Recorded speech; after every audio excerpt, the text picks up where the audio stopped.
안녕하십니까, 박건배입니다. 자, 이번 시간의 주제는 반발기동형 단상전동기가 되겠습니다. 자, 본문으로 한번 들어가 볼까요? 자, 반발기동형 단상유도전동기는 가장 토크가 큰 것으로 우리가 알고 있을 것입니다. 우리가 기사시험을 보게 되면 이제 기동 토크가 가장 큰 순서에서부터 이제 낮은 순서로 쭉 나가면 뭐 반발 기동형, 콘덴서 기동형, 그 다음에 뭐 분산 기동형, 뭐 쉐이딩 코일형 뭐 이런 식으로 이야기를 했던 그 전동기 중에 하나죠. 반발 기동형 단상 유도 전동기가 되겠습니다. 그러니까 반발력을 활용해서 그걸 갖다 토크로 활용한 그런 전동기라는 뜻이 됩니다. 자, 그래서 제가 옆에 작성해 놓은 커멘트들을 읽어가면서 반발 기동형 유도 전동기가 어떤 전동기인지 배워보는 시간 갖도록 하겠습니다. 자, 원리적으로 보면 유사한 폴의 반발을 이용해서 동작하는 전동기다, 이런 이야기죠. 그리고 이거는 하나의 단상의 교류 전동기의 하나의 어떤 타입이란 이야기죠. 어떤 하나의 종류란 이야기가 되겠습니다. 자, 구조를 살펴보면 메인 컴포넌트라고 되어 있죠. 구조를 보면은 고정자가 있고, 고정자는 우리가 앞에서 봤던 단상 유도 전동기, 단상 전동기의 교류 전동기의 모습과 특별히 뭐 차이가 없습니다. 자, 그거는 이제 다 유사하고요. 그 다음에 이제 얘 같은 경우는 회전자가 좀 독특하다는 이야기죠. 회전자가 이게 로터 부분이죠. 로터 부분이 뭐냐면은 이 로터는 직류 전동기의 와인딩을 그대로 따왔다는 이야기죠. 직류 전동기. 그러니까 직류 전동기 여기는 뭐 집중권이 아니라 이제 분포권으로 이제 감겨져 있는 그 형태인데, 그게 권선의 끝을 갖다가 이제 정류자에다 연결해 놓은 상태죠. 그리고 외부로 이제 연결하기 위해서 이제 브러쉬랑 되어 있죠. 브러쉬로 되어 있는 거죠. 그게 정기적 연결을 위해서. 그래서 커뮤니테이터 브러쉬 어셈블리로 되어 있다. 로터에 정기적 연결이 이제 이렇게 되어 있다는 이야기입니다. 그래서 꼭 이 회전자는 직류 전동기와 전기자와 유사한 형태로 되어 있다라는 것이죠. 이제 그게 이제 여기서 이제 반발력을 서로 이제 이게 요 자기장이겠죠. 요 자석과 서로 반발이 나타나도록 하게 하는 이 회전자 측 자기를 어떻게 만들 거냐를 이제 결정을 해주는 그런, 결정을 해주기 위해서 쓰는 그런 아이디어였겠죠. 그래서 요걸 갖다가 이제 요 브러쉬를 요 브러쉬 부분을 갖다가 단락을 시킵니다. 그래서 단락을 시키는 위치, 이 브러쉬를 갖다가 단락을 시킨 위치가 어떻게 되느냐에 따라서 결국 전류 흐르는 방향을 갖다가 이제 결정을 하게 됩니다. 그러니까 여기서 이제 아마추어런 말을 쓰는데, 여기서 이제 아마추어런 말을 쓰는 것은 이제 우리가 직류 전동기에서는 이 부분을 갖다가 전기자라는 표현을 쓰거든요. 근데 우리는 이제 전기자라는 표현도 쓰기도 하지만 여기다 뭐라고 우리가 많이 썼냐, 그냥 회전자 코일이죠. 회전자 코일에 흐르는 전류죠. 회전자 코일에 흐르는 전류의 방향을 결정을 할 수가 있다는 이야기죠. 그 회전자 코일에 흐르는 전류가 뭐냐면 결국 이 자기장을 또 만들 거니까, 이 자기장이 만드는 것과 이 자기장, 즉 여기도 회전자도 하나의 자석이 되겠죠. 그러면 이 자석과 이 자석이 서로 반발하게끔 이렇게 만들어서 기동을 하겠다라는 게 이제 여기에 이제 핵심적인 내용이 되겠죠. 근데 그러다 보니까 이 단락된 브러쉬의 그 위치가 어디 있냐에 따라 가지고 이 회전자 전류에, 이 전기자 전류에 흐르는 방향이 바뀌니까 결국 자기의 방향도 그거에 따라서 바뀌게 되겠죠. 지금 이 경우는 이렇게 된다는 이야기죠. 이 경우는 예를 들면 0도라고 했죠. 여기는 0도, 위치가 0도, 이제 앵글로 표현합니다. 앵글을 어떤 것을 기준으로 앵글로 표현하냐면, 여기를 갖다가 고정자 자개 요축을, 고정자 자개가 있는 쏘는 요축을 갖다가 D축이라고 이야기를 해요. D축이라고 하고, 요걸 갖다가 이제 0도로 본 거예요. 요축을 갖다가 0도로 놓고, 그러면 여기가 0도, 그럼 여기는 90도 이렇게 되는 거죠. 0도, 90도 이렇게 되는 거죠. 이런 식으로. 그래서 이렇게 이 위치가 단락된 브러쉬 축이 여기가 여기를 갖다 전기적으로 단락시켜 놓은 이 브러쉬의 축이 0도 위치에 있을 때, 직축과 나란한 위치, 즉 정확하게 딱 일치된 위치에 서 있을 때를 갖다 0도라고 하는 거죠. 그럴 때 전류의 방향은 이제 어떻게 되고, 그 다음에 90도 섰을 때는 어떻게 되고, 또 임의의 각도 있을 때는 어떤 전류의 방향을 서게 되느냐, 그거에 따라 가지고 결국 이 회전자의 자개의 방향이 이제 결정이 될 겁니다. 그 자개의 방향에 따라서 우리가 지금 폴이 뭐 N극, N극이 이렇게 될 수도 있고, N극, 여기가 N극이 될 수 있고, N극의 위치가 바뀐다는 이야기죠. 그러면 반발을 줄 수도 있고, 그러지 않을 수도 있고, 뭐 그렇다는 이야기죠. 또 크게도 할 수 있고, 또 작게도 할 수 있고, 네, 그런 이야기가 되겠습니다. 자, 그 내용을 가지고 이야기를 계속 해보도록 하겠습니다. 자, 여기서 이제 D축이라는 것은 고정자 자개가 이제 쏘는 축이라고 생각하시면 돼요. 그러니까 요 D축은 요 축이 되는 것입니다. 요 축. 자, 고정자의 교류 전류가 흘러가게 되면, 교류 전류가 흘러가게 되면 요 축으로 이제 자기장을 갖다가 이제 쏘게 되죠. 그래서 여기가 이제 우리가 직축이라고 말하고, 뭐 이제 그는 이제 D축. 여기서 이제 D축이라고 이제 이야기합니다. 여기를. 자, 그래서 요 축을 갖다가 0도로 놓고 여기를 갖다가 이제 90도, 180도 이렇게 하면 되겠죠. 자, 그랬을 때 이 브러쉬의 단락된 브러쉬의 축, 브러쉬 축이라고 하죠. 브러쉬 축. 브러쉬 축을 이제 상대적으로 이 D축과의 관계로 보는 거죠. 그래서 여기는 0도로, 요 위치를 갖다 0도로 기준을 하는 거죠. 요 위치를 0도. 요거랑 이제 D축과 나란하다 해서 여기를 0도로 놓고, 0도로 놓는 경우는 이렇게 보시면 돼요. 전기자 코일, 즉 회전자 코일이 요렇게 서 있다고 생각을 하시면 돼요. 요런 식으로 좀 서 있다고 생각하시면 돼요. 회로적으로 요렇게. 자, 그렇게 되면 이렇게 되는 거죠. 제가 이 코일을 쳐다볼 때는 이 면을 바라보라고 이야기를 했고, 면의 수직으로 통과하는 양만이, 면의 수직으로 통과하는 자기장만이 이 면의 유효한 양이라고 이야기를 했습니다. 그래서 우리가 전자계학 이론을 따지면 이 파이라고 하는 것은, 이 자속이라는 것은 자속 밀도의 ds 벡터죠. 요거죠, 요거. 그래서 이 면 벡터, 즉 면 벡터죠. 면 벡터에 대해서는 이게 면 벡터가 이렇게 수직한 벡터가 면 벡터죠. 이렇게 이쪽이나 또는 이쪽인 게 이쪽이죠. 수직한 벡터가 면 벡터일 텐데 도트적이기 때문에 여기가 코사인 세타죠. B의 ds의 코사인 세타죠. 코사인 세타이기 때문에 어떤 것만이 유효하게 나오냐면 0도, 즉 유효한 양은 뭐냐면 이 0도, 90도로 통과하는 양만을 갖다가 취한다는 이야기죠. 한마디로 하면 코사인 세타라는 이야기죠. 이 두 양 중에서 뭐냐면 이 면에 수직으로 통과하는 양만을 유효하게 취한다는 이야기가 되겠습니다. 그래서 뭐냐면 만약에 90도가 돼버리면 면 벡터에 90도가 된다. 즉 면에 완전히 그 나란하게 평행으로 수평하게 통과하게 되면 요 양은, 유효한 양은 0이 되는 것이죠. 그래서 제가 결론적으로 그렇게 말씀을 드렸습니다.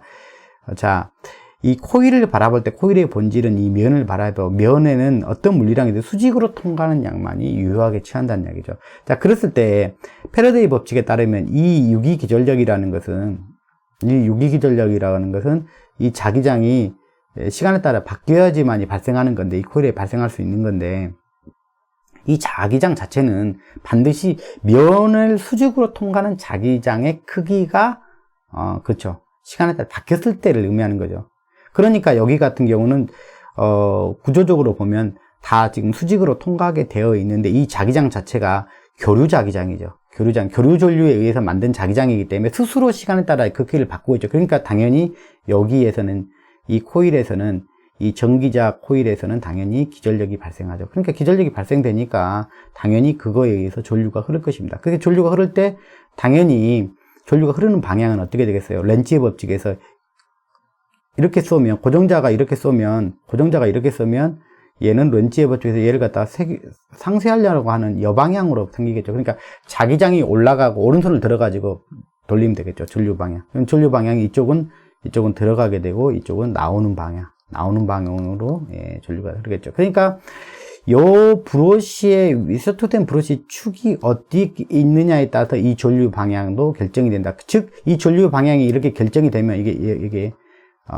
붉은색처럼 결정이 되면 결국 이 N극, S극 자기장의 방향도 동일하게 결정이 된다는 뜻이 되겠습니다. 전류의 방향이 결정된다는 의미는 이 자개 방향도 결정된다는 얘기죠. 그러니까 자개 방향이 이렇게 지금 결정이 됐으니까, 자극을 기준으로 나가는 쪽은 N극, 자극을 기준으로 들어간 쪽은 S극이니까, 여기가 이제 회전자 자개는 여기가 N극이 되고, 여기가 S극이 되는 거죠. 그래서 정확하게 D축과 일치한 경우, 즉 0도인 경우죠. 여기 브러쉬에 단락된 위치가 0도인 경우에서는 여기가 N극 정확하게 딱 일치했죠. 일치한 경우는 여기서는 토크가 발생하지 않죠. 뭐 이쪽으로나 돌아야 되는데 그런 힘이 발생하지 않죠. 그렇죠? 이렇게 일치하는 경우에서는 여기 반발하려는, 돌려내려는, 이 반발력을 이용해서 뭐냐면 단순히 밀어내는 게 아니라 회전하는 방향 쪽으로 돌려내야 되거든요. 회전하는 방향. 그러니까 이쪽으로나 이쪽으로 뭐냐면 비끌어서 밀어내려고 하는 그 토크가 있어야지만이 그거는 이제 토크가 있다라고 말하는데, 이런 경우는 토크가 없다라고 이야기를 하는 것이죠. 물론 전류가 발생했고 자기장까지도 발생했지만 이 두 개 폴 가운데는 N극이 딱 나란하게 서가지고 회전시키려고 한 토크는 발생하지 않는다는 이야기가 되겠습니다. 0도일 때. 자, 그리고 이제 그 90도일 때를 한번 봐본 것이죠. 90도일 때. 여기가 0도고, 여기가 90도일 때. 여기 갖다가, 브러쉬 단락된 이 축을 갖다 90도로 놨다. 즉, 그러면 이렇게 보시면 돼요. 코일이 요렇게 서 있다고 보시면 돼요. 이렇게 서 있다고 보시면 돼요. 그러니까, 지금 아까 같은 경우는 지금 이렇게 서 있다고 보니까 90도로, 고정자 자개가 여기가 이 면에 완전히 다 세결을 했죠. 그러니까 여기는 유기기전력이 가장 원활하게 발생할 수 있는 각도예요. 위치예요. 근데 여기 같은 경우는 수평한 위치가 되죠. 수평한 위치죠. 그럼 이 자기장은 이 코일이 봤을 때는 하나도 유효한 자기장이 없죠. 그러니까 스스로 전류가 교류에 따라 시간에 따라 변하고 자기장도 시간에 따라 변하지만 이 코일이 봤을 때는 무의미한 거죠. 왜? 어떤 자기장도 수직으로 90도로 세교에 들어간 양이 단 하나도 없기 때문에 이론적으로 그렇다는 얘기죠. 그러면 여기에는 유기기전력이 그러니까 우리가 이걸 논할 때도 DT분의 D5를 논할 때도 이 자기장은 어떤 자기장에다 이 코일에 생길 유기기전력과의 관계를 본다면 이 자기장은 어떤 자기장이어야 되냐면 시간에 따라 변해야 되는데 코일이 봤을 때 시간에 따라 변해야 되는 것이죠. 그러면 코일이 봤을 때는 어떤 부분이냐면 수직으로 통과하는 양, 이 면을 수직으로 통과하는 양, 이거나 이쪽으로네, 뭐 방향이니까 플러스거나 마이너스거나 이 양의 크기가 시간에 따라 바뀌어야 이걸 논할 필요가 있는 거지. 이게 수평으로 통과한, 즉 뭐냐면 이 면에 유효한 양은 하나도 없는 놈이 시간에 따라 바뀌어봐야 그거는 이 코일이 봤을 때는 무의미한 것이죠. 그러면 여기에는 기전력이 발생하지 않는다. 이 코일에는 기전력이 발생하지 않는다. 즉 전기자 코일에는 전류가 흐르지 않는다는 이야기가 됩니다. 전류가 흐르지 않으니까 여기서는 더 이상 뭐냐면 이것과 여기에서의 자개를 논할 필요가 없죠. 왜? 전류가 흘러야 그것이 이제 자개를 만들어 줄 텐데 자개를 논할 필요가 없죠. 즉 반발력을 논할 수 있는 상태가 아니죠. 그래서 0도일 때, 위치가 0도일 때나 90도일 때는 둘 다 마찬가지로 토크는 없는 상태가 된다라는 이야기죠. 자, 그러면 여러분들은 눈치를 챘겠죠. 그러면 반발 토크가 발생할 수 있도록 해주려면 그 포지션은 이 사이가 돼야 됩니다. 0도하고 90도 사이에 위치하도록, 이 브러쉬가 쇼트된 그 축의 위치가 0도나 90도 사이에 위치하도록 하게 해주면 발생될 것이다 라고 우리가 미리 한번 예측해 볼 수가 있죠. 자, 그러면은 이제 요 각도가 이 뒤축과의 각도가 브러쉬에 단락된 브러쉬 축이 이루는 각이 45도일 때를 보자는 얘기죠. 여기가 0도니까 이제 여기를 일단 45도로 보는 거예요.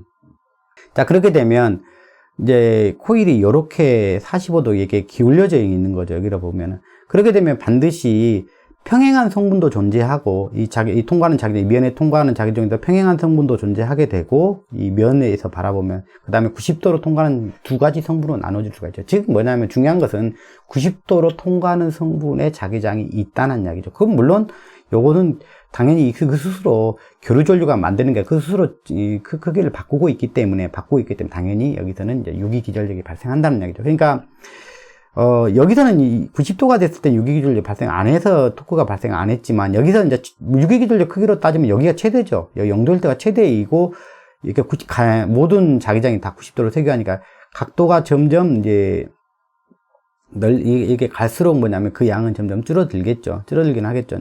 자, 그럴 때, 어쨌든, 자, 그럴 때 45도로 기울여 봤더니 이제 유도전류는 흐르더란 얘기예요. 유도전류 흐르게 되고, 그 다음에 이제 이 발생한 전류의 방향은 이와 같이 브로시 축에 따라서 이제 이렇게 전류가 흐르게 되는 거죠. 여기가 N극이 되고 여기가 S극이 되는 거예요. 네. 자, 그렇게 되면 이게 전류가 이제 흐르는 방향이 이렇게 바뀌었죠. 이렇게 바뀌었죠. 그러니까 자기장이 이제 이렇게 발생한다는 이야기가 되겠습니다. 이게 강제적으로 브로시에 의해서 이제 이렇게 교정이 되는 것이죠. 이 위치가. 그렇게 되면 얘가 N극, S극이 되는 거예요. 렌츠의 법칙에서 이제 위치가 여기가 N극이니까 여기다 N극이 생성이 되는 거예요, 여기가. 그 대신 이제 전류 방향은 이제 이렇게 강제적으로 맞춰지는 것이죠. 이 브러쉬의 위치에 따라가지고. 그렇게 되면, 이때는 여기가 N극이 형성되고, 여기가 N극이기 때문에 여기서는 서로 이제 밀어버릴 수가 있죠. 이렇게 밀어버릴 수가 있죠, 이 부분을. 그러니까 N극이고 N극이면. 여기 같은 경우는 여기를 밀어 제낄 수가 있죠. 밀어 제낄 수. 그러니까 요게 이제 소위 말하면 이 둘 사이의 반발이라는 거죠, 반발. 이 반발력이 결국은 회전할 수 있는 토크로 작용하게 되는 거죠. 무슨 얘기인지 아시겠죠? 그래서 비틀어낼 수가 있는 거죠. 그리고 나서 이제 얘가 이제 만약에 이렇게 돌아온다 그러면 S극은 또 이쪽으로 당기겠죠. 당기면서 이렇게 붙이는 게 아니라 지금 관성 때문에 이쪽으로 치고 넘어가겠죠. 치고 넘어가서 이제 이게 이제 그 유발이 돼서, 요게 이제 반발 토크가 유발이 돼서 이제 그 전동기를 돌려내는 그런 타입이라는 이야기가 되겠습니다. 자, 그래서 이론적으로 따져봤더니, 이 토크 크기는, 사인 2알파가 되더라다. 2알파. 여기서 알파라는 것은 요각을 이야기를 하는 것입니다. 고정자 자개축. 이걸 갖다 D축이라고 잡았고요. 그 다음에 회전자 자개축. 회전자 자개축은 이제 브러시 축이라고 이야기를 해요. 브러시 축. 여기가 단락된 브러시의 축과 이루는 각과 같다. 이렇게 보는 겁니다. 당연히 이제 자기장 이렇게 발생하니까 결국 자개축하고 얘는 결국 같다라고 보는 겁니다. 자, 그래서 이걸 갖다가 보니까 언제가 최대가 되냐. 그래서 45도를 한 게 의미가 있겠죠.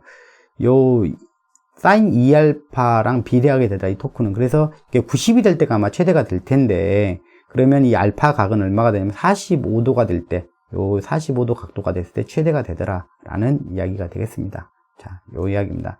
자, 정리하고 마치도록 하겠습니다.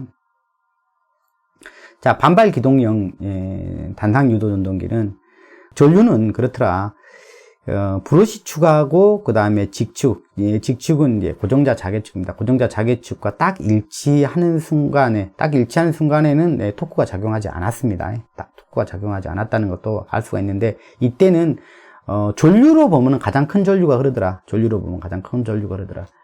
아까 유기기전력이 가장 크게 발생을 할 겁니다. 유기기전력이 가장 크게 발생할 거다. 왜? 그 위치 자체가 코일의 면에 다 수직하도록 다 통과하는 자기장이기 때문에 그 유기기전력은 가장 클 거고, 그때 유도된 전류 크기는 가장 최대가 될 수밖에 없을 것이라는 이야기죠. 그래서 전류는 알파가 0도일 때 가장 크게 흐르고, 각도가 점점 벌어질수록 이제 저전류가 점점 줄어드는 그런 모습을 보여주고 있죠. 자, 그 다음에 브러쉬의 위치죠. 단락된 브러쉬의 위치가 아까 그 직축과 90도 위치에 있을 때라는 얘기죠. 아까 직축이 여기고, Q축이 여기라는 게 Q축. 이게 90도가 되었을 때라는 얘기죠. 90도가 되었을 때는 로터 전류는 제로가 되더라. 그러니까, 소위 말하면 코일에 세개돌리는 자석이 하나도 없다는 얘기죠. 그 코일의 위치가 서 있는 코일의 위치가 이제 수평한, 고정자 자기장이 통과하는 자기장이 다 수평하게 그냥 지나가 버리니까 결국 유기전력도 발생하지 않을 거고, 그러니까 로터에 흐르는 전류도 이제 없을 것이다 이야기하는 거죠. 이때도 당연히 토크는 제로가 되죠. 이때는 전류는 최대가 되지만 여기 위치상 토크가 제로가 되는 거죠. 위치상 0도일 때죠. 0도일 때고 여기는 90도일 때라는 이야기가 되겠습니다. 그다음 최대 토크는 45도일 때, 알파가 45도일 때이더란 이야기죠. 스테이터하고 로터 필드 축이 45도일 때, 형성이 되더라 이야기를 해주고 있고요. 그 다음에 이 전동기는 하이 스타팅 토크라고 해요.